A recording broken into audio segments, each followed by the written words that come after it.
बिस्मिल्लाहिर्रहमानिर्रहीम अस्सलातु वस्सलामु अलैका या सय्यदी या रसूलल्लाह अस्सलातु वस्सलामु अलैका या सय्यदी या हबीबल्लाह। तमाम सुनने वालों को अस्सलाम वालेकुम। मैं हूं राना अज़ीम और आप देख रहे हैं वीएन पॉइंट। आज कप्तान की एक बड़ी मुलाकात हो गई। कप्तान की 2.5 घंटे जारी रहने वाली बड़ी मुलाकात में बड़े पैगाम आ गए। बड़ा पैगाम क्या है, किसने किसको क्या पैगाम दिया, आगे से कप्तान ने क्या जवाब दिया, एक हफ्ते बाद क्या होने जा रहा है और अहम फैसलों का वक्त भी शुरू हो गया। इन अहम फैसलों में क्या क्या कुछ होने वाला है यह आपको बड़ी खबर देने जा रहा हूं। जबकि हालात अब किसी और तरफ जा रहे हैं। अब हार और जीत का फैसला होने वाला है, जबकि पीपल्स पार्टी भी कुछ अहम फैसले कर चुकी है। याद करें, मैंने इससे 3 दिन पहले कहा था कि अली अमीन गंडापुर से कुछ राब्ते हो रहे हैं, लेकिन अली अमीन गंडापुर उन राब्तों पर यस या नो का जवाब बानी तहरीक इंसाफ से मिले बगैर नहीं करेगा। और मैंने यह भी कहा था कि ईद के तीसरे रोज 2 मुलाकातें हैं। एक मुलाकात मैंने आपको सुबह बता दिया कि बानी तहरीक इंसाफ ने उस मुलाकात से इंकार कर दिया, जबकि दूसरी मुलाकात जो स्पेशल मुलाकात अरेंज की गई, जब बानी तहरीक इंसाफ ने एक मुलाकात से इंकार किया तो उसके बाद एक स्पेशल मुलाकात अरेंज की गई। वो मुलाकात थी अली अमीन गंडापुर और बैरिस्टर सैफ की। तकरीबन 2.5 घंटे अली अमीन गंडापुर, बैरिस्टर सैफ, बानी तहरीक इंसाफ, इमरान खान से लंबी चौड़ी मीटिंग की।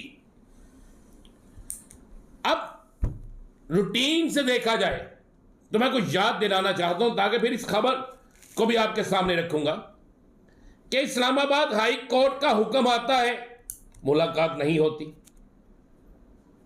फिर इस्लामाबाद हाई कोर्ट का हुक्म आता है, फिर मुलाकात नहीं होती। 4 से 5 दफा इस्लामाबाद हाई कोर्ट का हुक्म होता है, मुलाकात नहीं होती। लेकिन अब इस्लामाबाद हाई कोर्ट के हुक्म के बगैर ही अली अमीन गंडापुर की, वज़ीर आला केपी के और बैरिस्टर सैफ, मुशीर इत्तलात, 2.5 घंटे बानी तहरीक इंसाफ से मुलाकात जारी रहती है। और इस जारी रहने वाली मुलाकात में कई अहम तरीन पैगामात, कई अहम तरीन चीजें और आइंदा के लाया अमल के हवाले से एक बड़ी डेवलपमेंट होती है। मुझे याद है कि आपको मेरा व्लॉग याद होगा, कुछ लोगों ने लिखा, राना अज़ीम आप कभी कहते हैं मुलाकात हुई, कभी कहते हैं नहीं हुई, फिर आप कहते हैं कि बड़ी मुलाकात हो सकती है, तो ये कब होगी? तो मैं उनसे गुजारिश करूंगा, देखें मैंने जो दिन दिया था, जो वक्त बताया था, क्या उस वक्त में ये मुलाकात नहीं हुई? क्या मैंने ईद के 3 दिन पहले, 2 से 3 दिन पहले ये नहीं कहा था कि अगर अली अमीन गंडापुर ईद के तीसरे रोज मुलाकात करने गया तो फिर वो किसी का पैगाम लेकर जाएगा? तो बड़ी ब्रेकिंग आपको दे रहा हूं, वो खबर जिसका सबको इंतजार था, वो खबर जिसके हवाले से मैंने कहा था कि अप्रैल के महीने में बड़ी बड़ी डेवलपमेंट्स होंगी। मैंने ये बात कह दी थी कि अप्रैल का महीना सियासी तब्दीलियों का महीना होगा। मैंने ये बात कह दी थी कि अप्रैल के महीने में आपको ऐसी डेवलपमेंट नजर आएगी, आपको ऐसी चीजें नजर आएंगी जिसका आप तसव्वुर भी नहीं कर सकते। आज देखिए, आज राना तनवीर साहब ने कहा कि हम तहरीक इंसाफ से भी मुज़ाकरात करने के लिए तैयार हैं। ये अप्रैल की अभी 2 तारीख है। आज अली अमीन गंडापुर और कप्तान की जो लंबी चौड़ी मुलाकात हुई, जो ज़राए से मेरे पास इतलात हैं, उन इतलात के मुताबिक इस लंबी चौड़ी मुलाकात में बहुत सी चीजें डिस्कस हुई हैं। ज़राए कहते हैं कि अली अमीन गंडापुर कोई अहम तरीन पैगाम लेकर आए और अहम तरीन पैगाम को कप्तान तक पहुंचाया गया। जवाब में कप्तान ने वाज़े तौर पर यह कहा कि हम अपने मुतालबात से किसी सूरत पीछे नहीं हटेंगे। हम अपने नजरियात से अपने मुतालबात से किसी सूरत पीछे नहीं हटेंगे, ना कोई डील होगी। हाँ, हम पाकिस्तान के लिए हर कुर्बानी देने के लिए तैयार हैं, कुर्बानी देते आए हैं, कुर्बानी देते रहेंगे और हर कुर्बानी देने के लिए तैयार हैं। जरा कहते हैं कि इस 2.5 घंटे की मुलाकात में कुछ शख्सियात के अहम तरीन पैगामात बानी तक पहुंचाएंगे और उन्हें कहा गया कि ये कुछ शख्सियात ने जो अहम तरीन पैगामात हैं ये आपके लिए दिए हैं, अब आप हुक्म करें इस बात को आगे लेकर हम किस तरह जाएं।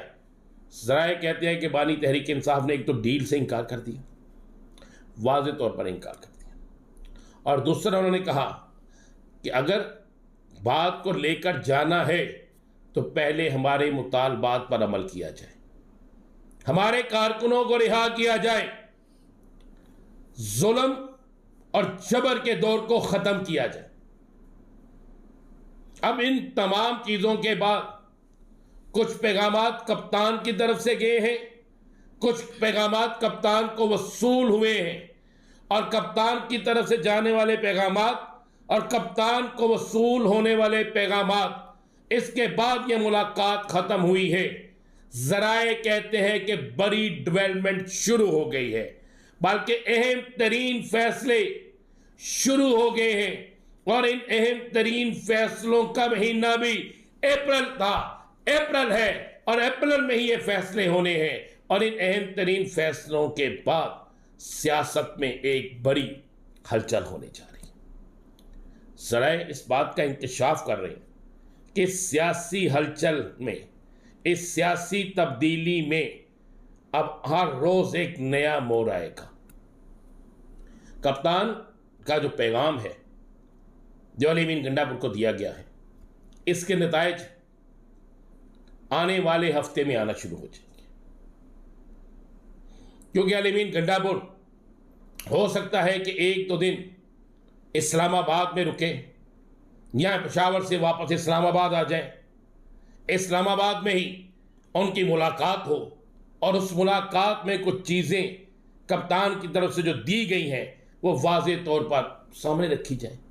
अगर वो चीज़ें मान ली गई, अगर वो उन मुतालबात पर अमल कर लिया गया तो आपको एक बड़ी तब्दीली नजर आएगी, और अगर उन मुतालबात पर अमल ना किया गया तो फिर भी कप्तान ने अपने नए लाया अमल, अपनी नई हिकमत अमली और अपने आइंदा के आने वाले मामलात के हवाले से वाज़ेह तौर पर, क्लियर तौर पर यह पैगाम दे दिया अली अमीन गंडापुर को कि आप तैयारी रखें, और इस तैयारी के साथ साथ आप अपने कारकुनों को भी कहें कि वो तैयार हो जाएं, आपका वक्त आने वाला है।